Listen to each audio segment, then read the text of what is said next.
El abogado secreto es un libro en el que se diserta respecto de cómo es que los abogados defensores planifican las estrategias jurídicas y cómo es que intentan socializar de alguna forma a través de la crítica al principio de legalidad el mecanismo y modos en los que se ha previsto resolver los casos judiciales impartiendo justicia.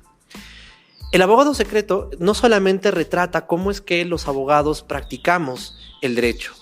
también trata de que la sociedad debe comprender la medida exacta del conocimiento del derecho, que es justamente o socialmente prudente conocer. ¿Y por qué de esta expresión? Por cuanto la sociedad usualmente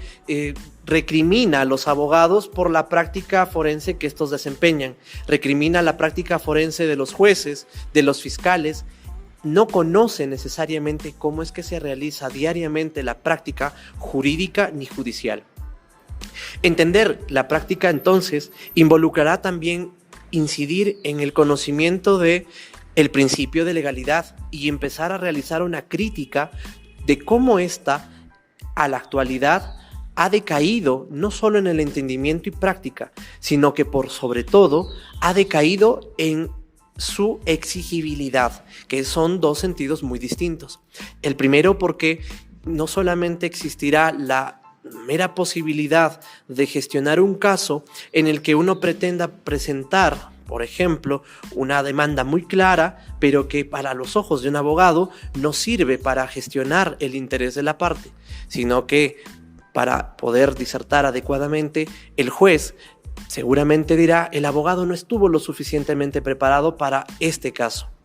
El abogado secreto retrata adicionalmente a ello cómo es que en la actualidad, no en la realidad peruana, sino en los tribunales ingleses, se ha dado la práctica forense, por ejemplo, de prisiones preventivas y cómo es que existe una crítica muy fuerte en cómo se viene aplicando a rajatabla la posibilidad de ingresar a una persona a un centro penitenciario y que, ya retomando el tema en nuestro hemisferio, que por ejemplo en México ya se ha determinado de que estas prácticas de prisiones preventivas oficiosas sobre todo son inconvencionales, es decir, que contradicen el sistema internacional.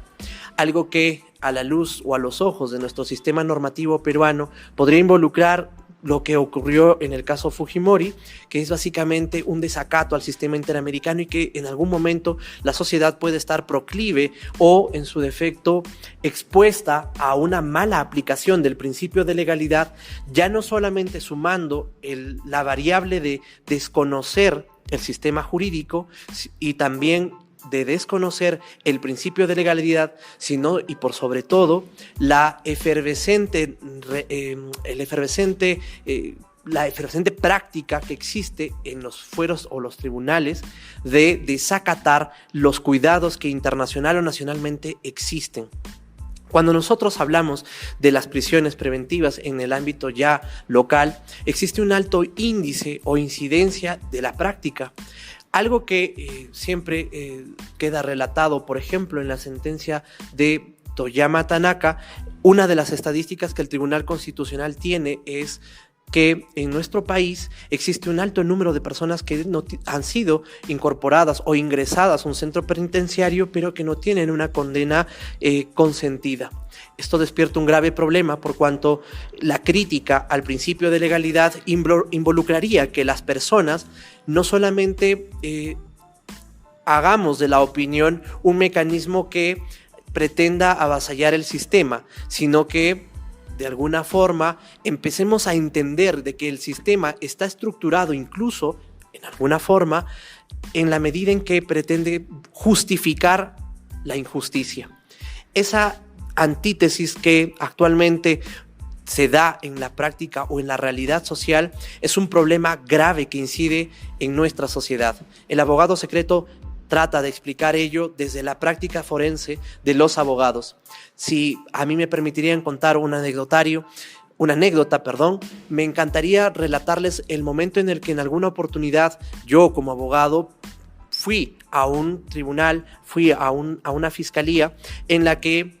se advirtió la inoperancia del sistema por el desconocimiento que los operadores de justicia tenían sobre la prueba digital. Creo que si vamos a incidir en la crítica al ámbito del principio de legalidad y su actual decaimiento en la práctica en torno a la Constitución y a la Convención Interamericana, considero de que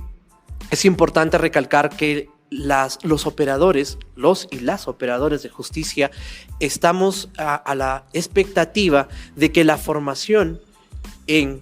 derecho probatorio, de que la formación en las razones verdaderas de la atención de un caso